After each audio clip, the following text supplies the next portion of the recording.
menggunakan pendekatan fenomenologi dengan menggali makna subjektif dari pengalaman sosial masyarakat miskin yang tidak menerima bantuan namun tetap mendukung incumbent. Lalu kemudian teori kerangka Max Weber ini nantinya akan dijadikan sebagai kerangka interpretasi tambahan untuk mengklasifikasikan bentuk tindakan sosial berdasarkan rasionalitas instrumental, afektif, tradisional maupun nilai. Di sini ada kerangka konseptual yang sudah saya buat. Ada social experience, ada stock of knowledge, ada social structure, ada definition of situation and political action, dan ada typification and intersubjective. Apa sih sebetulnya kerangka konseptual ini dan bagaimana kita bisa membaca kerangka konseptual ini?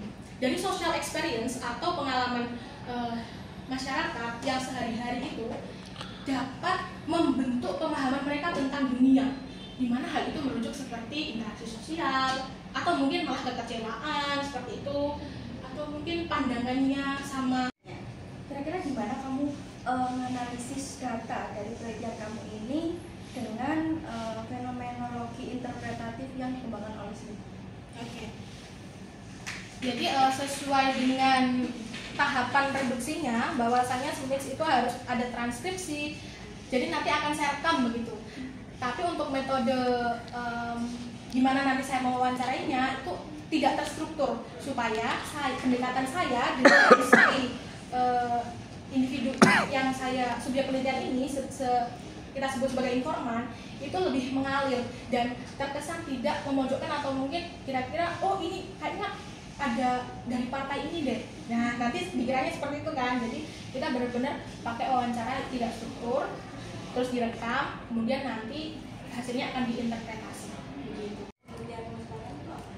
Jadi untuk novelty, mohon maaf, novelty di sini sudah bisa kita jelaskan bahwasanya studi yang saya lakukan ini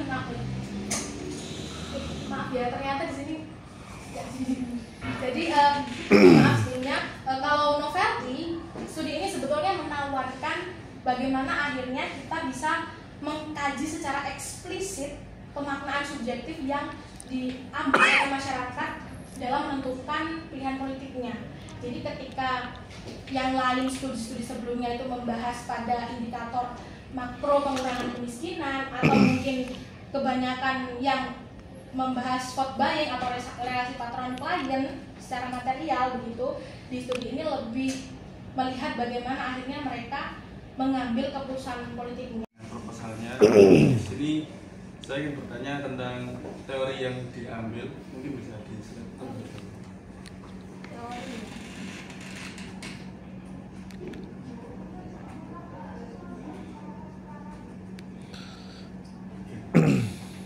Di situ berarti Saudari Nova menggunakan teori dari Max Weber, tindakan sosial atau rasionalitasnya apa sama saja atau beda, terus itu juga ada pendekatan Alfred Skatz, apakah itu juga ada sinambungannya? Terima kasih Kak untuk tanggapannya. Jadi sebetulnya tindakan sosial itu apa sih? Tindakan sosial itu tindakan yang dilandaskan oleh rasionalitas. Jadi rasionalitas itu kita sebut saja sebagai motif begitu. Apa yang mendasari akhirnya mereka melakukan tindakan sosial? Ada upaya-upaya yang didasarkan pada kepentingan-kepentingan mereka. Begitu. Nah, lalu bagaimana Alfred Skatz ini nanti bisa digabung?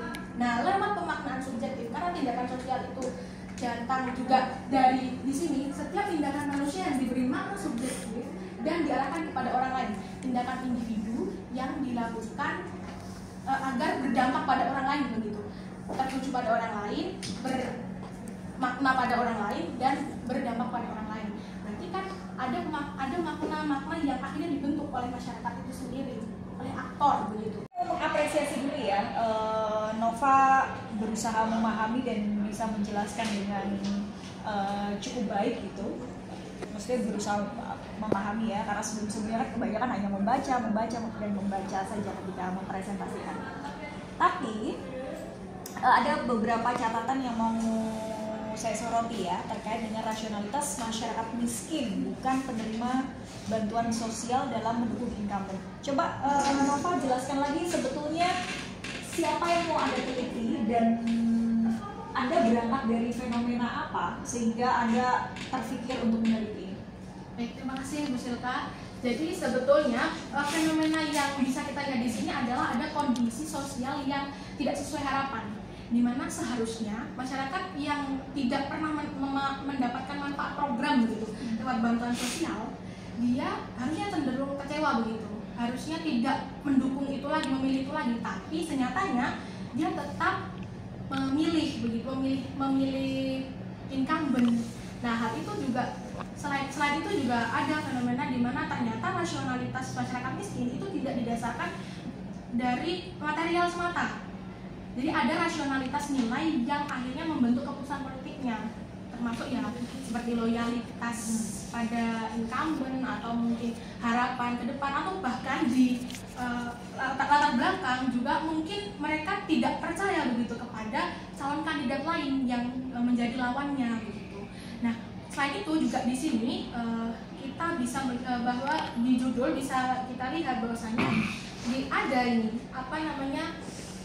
kesenjangan dalam kebijakan distribusi bansos begitu. Ada ketimpangan dan ketidaktepatan sasaran yang akhirnya mengakibatkan masyarakat tidak terdata atau tidak terakses program, tapi di sini dia tetap mendukung incumbent. Itu fenomenanya. Lalu terus berapa persen sih kemenangannya gitu di Kediri? Kemarin itu sudah menang telak 2 kali di 2 desa. Di 2 desa yang mau Anda teliti itu? Yang satunya di sini. Oke, enggak, maksudnya dia persentase kemenangannya berapa persen? Belum surprise lebih dalam sebetulnya, tapi memang di desa tersebut sebetulnya ketika saya melihat ada lawan yang ternyata sempat tekan kontrak di situ, akhirnya mendasari saya mengambil desa ini juga. Berapa kandidat? 2. Dia menang di desa ini, tapi notabene sebelumnya memang sudah pernah tekan kontak dengan lawan kandidat yang akan membantu sekitar 300 sampai 500 juta untuk per dusun itu. Tapi ternyata meskipun sudah ada tekan kontak dari lawan lain, tetap milih Dito begitu. Jadi material itu tidak berfungsi di situ. Ya, itu kan juga jadi faktor yang menarik juga ya. Cuma kan Anda fokus pada rasionalitas masyarakat miskin. Hanya sebagai ini aja sih, referensi tambahan ya untuk memperkaya literatur Anda. Kemudian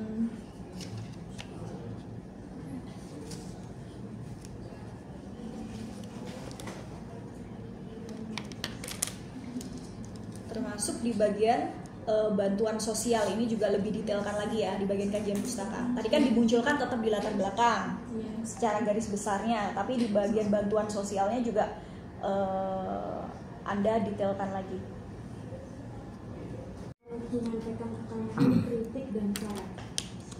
Terima kasih kepada Nova Az-Zahra yang telah melakukan sempro, dan kami sangat mengapresiasi ketika ada sebuah keberanian seperti ini.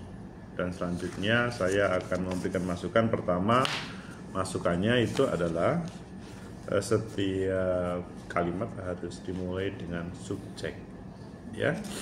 Jadi seperti di halaman pertama, kalau Nova melihat di baris paragraf kedua, selama periode, ya itu tidak boleh. Itu keterangan yang harus diawali dengan subjek. Begitu juga di halaman kedua, di sisi lain, meskipun, itu nggak boleh. Jadi semua subjek. Mengapa nggak boleh? Karena sekali lagi itu semacam bahasa lisan yang dituangkan dalam bahasa skripsi, ya. Kemudian mau batuk aja jadi.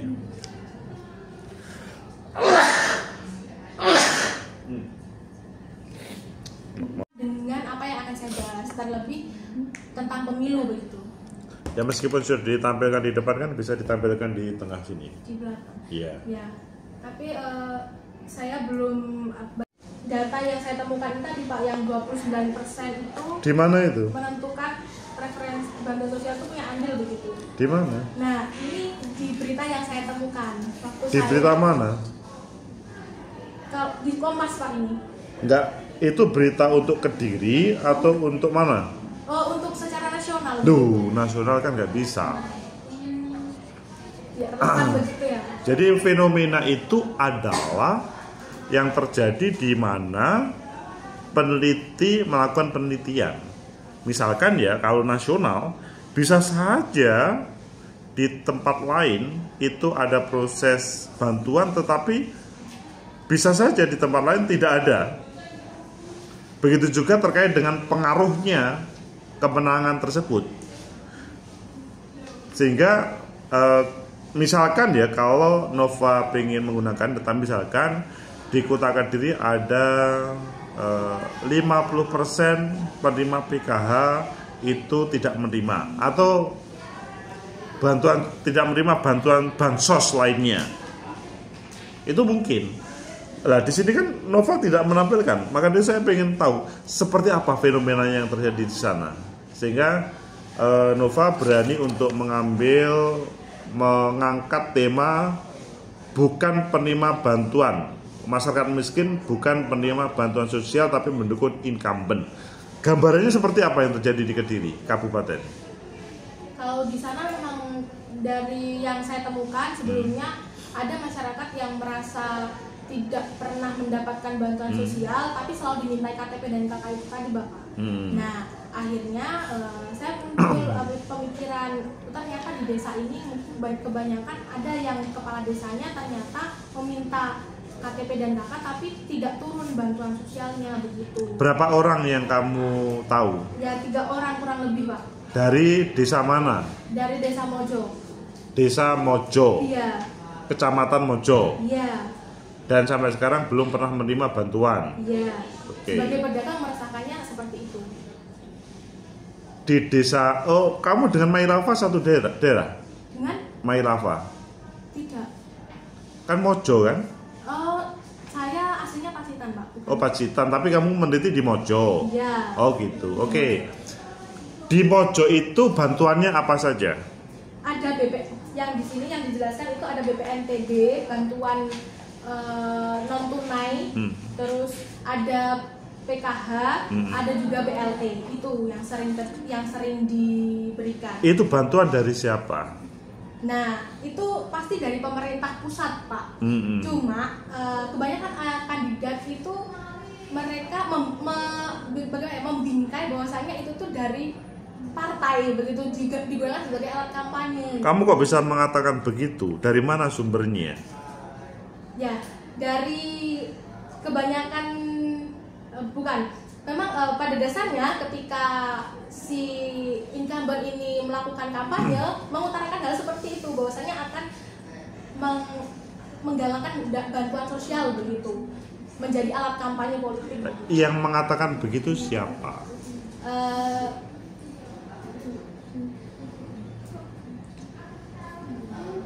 Mungkin itu nanti akan menjadi catatan saya untuk perbaikan, karena memang pada dasarnya itu muncul karena boleh, Nova boleh. Oh itu menurut orang yang pernah saya ngajak ngobrol waktu observasi, boleh. Tapi seorang peneliti tidak boleh ngarang. Ya, nggak boleh. Peneliti itu nggak boleh ngarang. Tapi peneliti boleh, meskipun hanya ngobrol di warung kopi mendapatkan obrolan begitu. Atau mungkin pada waktu ada seminar disampaikan begitu. Itu harus ada. Jadi saya bertanya itu bukan berarti mengatakan itu tidak boleh, tapi dari mana sumbernya? Saya pikir data yang mungkin dari berita atau mungkin dari penelitian begitu yang mengatakan demikian, Bapak. Intinya PKH, bansos dan lain-lainnya itu satu pun tidak ada yang dari pemerintah Kabupaten Kediri. Ya kan, PKH dari nasional, bansos dari nasional dan lain-lainnya dari pusat semuanya kan, dari pemerintah Kabupaten Kediri nggak ada kan? Ya, bagaimana Pak di akomodasi begitu? Maksudnya kan dari pemerintah pusat turun ditangani oleh pemerintah Kota Kediri, Kabupaten Kediri begitu Bapak? Iya, nggak apa-apa. Aku kan hanya bertanya gitu loh. Dirimu tugasmu menjawab gitu ya. Dan saya tidak kemudian mengatakan ini nggak boleh diteliti, bukan. Ketika mereka membranding, mengklaim seakan-akan darinya, itu boleh juga. Wong jeneng mengklaim saja kok masa nggak boleh. Tugasmu adalah meneliti dan menulis apa yang terjadi. Tapi itu harus ada di Mojo. Kamu meneliti di Mojo atau seluruh kabupaten Kediri? Di kepala desa, kemudian nanti diturunkan lagi sampai saya mendapatkan subjek penelitian yang saya harapkan begitu. Dan itu nanti melalui proses tersebut mungkin saya akan lebih bisa beradaptasi begitu, mudah beradaptasi dan mudah mendapatkan datanya. Kamu bisa melakukan penelitian di sana itu kalau dirimu adalah asli Kediri, maka lebih mudah untuk berlanjut untuk meneliti. Kedua, kalau mungkin pacarmu kurang Kediri, karena mungkin melalui pacar bisa mengkomunikasikan yang di sekitar sana, atau mungkin ada saudara atau teman-teman yang peduli terhadap penelitianmu. Yang mana kira-kira yang kamu? Saya punya saudara, tapi memang dari jaraknya itu memang jauh Pak, karena saudara saya di pelosok Klaten di Kediri itu menjabat sebagai lurah, dan sebelumnya memang saya sudah tanya di daerah pelosok Klaten itu bagaimana, ada tidak yang tidak mendapatkan bantuan sosial begitu. Ternyata saudara saya ini, adik saya mengatakan bahwasanya kalau bantuan sosial masyarakat miskin di sini sudah mendapatkan semuanya.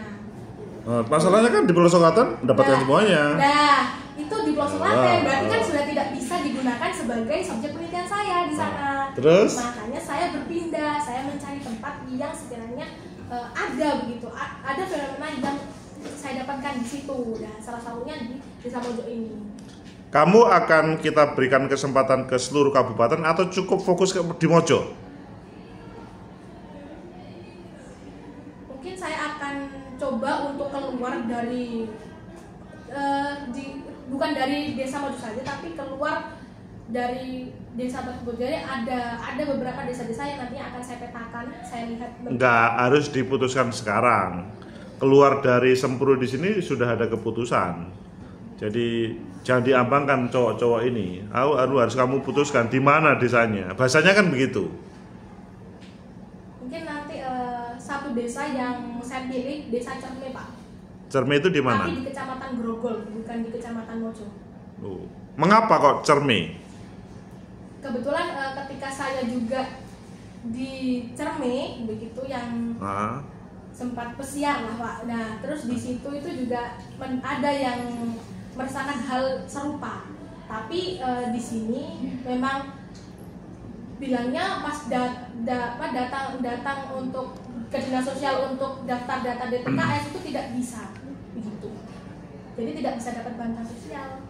Gini, Cerme sama Mojo kamu memilih mana? Atau kamu pilih semuanya? Pilih semuanya Pak. Serius kamu bisa mengerjakan di dua tempat besar itu? Iya. Kalau lingkup desa mungkin masih bisa Pak. Desa itu kan ada beberapa RT RW saja. Iya. Tapi kalau kecamatan itu mungkin banyak desa jadinya. Tapi kan Cerme sama Mojo itu jaraknya sekitar 20 kilo loh. Saya rasa bisa Pak. Oke. Terima kasih saya berikan kepada moderator. Terima kasih. Emang perlu agak banyak dirombak di bagian latar belakang. Saya baca ulang, memang banyak data-data yang nggak masuk untuk memperjelas fenomena. Selanjutnya kepada Bapak Agus dosen Energi 2 untuk menyampaikan keputusannya. Boleh dilanjut, syaratnya direvisi dan dipastikan mana yang mau diteliti tadi sebagaimana keputusan di sini tadi. Oke? Oke.